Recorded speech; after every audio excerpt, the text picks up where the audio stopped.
বন্ধুরা দেখুন আজকে আমাদের ভেটকি মাছের কাঁটা রান্না হবে। আর দেখুন কতটা জাস্ট কাঁটা এনেছে দাদা, মানে এক চুপড়ি এক ভর্তি। আর আমাদের ভেটকি মাছের আমার তো ভেটকি মাছের কাঁটা ভীষণ মানে ভালো লাগে। আমার মা রান্নাও খুব সুন্দর করে। আজকে সানডে স্পেশাল আমাদের হবে ভেটকি মাছের কাঁটা। আরও আছে ওখানে একটা কি মাছ আছে, ওটা কি মাছ গো মা? একটা আছে একেবারে গোটা সিলভার কাপ মাছ এখানে আছে রাখা। আর মাছের প্রতি আমার ভক্তি খুব কম, আমি খুব কম খাই, বাট আমার যেটা আমি বেশি খাই সেটা হচ্ছে এই ভেটকি মাছের কাঁটা। এটা আমার ভীষণ ফেভারিট। আমার শ্বশুরবাড়িতে আবার এইটা কেউ খায় না, আমার শ্বশুরবাড়িতে কেউ পছন্দ করে না ভেটকি মাছের কাঁটা খেতে। মানে খেতে তো দূরের কথা, এটা রান্নাও কেউ জানে না যে কীভাবে কী রান্না করতে হয়।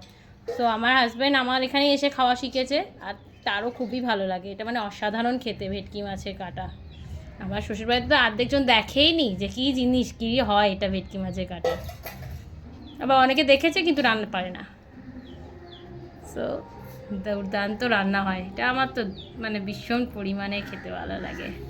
আজকে খুব মজা করে ভাত খাবো। কার কার ভেটকি মাছের কাঁটা ফেভারিট আমার কমেন্টে জানাবেন। আর নিত্য নতুন রেসিপি থাকলে অবশ্যই জানাবেন। আমাদের বাড়িতে তো ভেটকি মাছের কাঁটা ওই ঝাল টাল করে, নাহলে আলু টালু দিয়ে রান্না করে। তো আপনারা কীভাবে রান্না করেন আমার কমেন্টে জানাবেন, আমি সেভাবে ট্রাই করবো।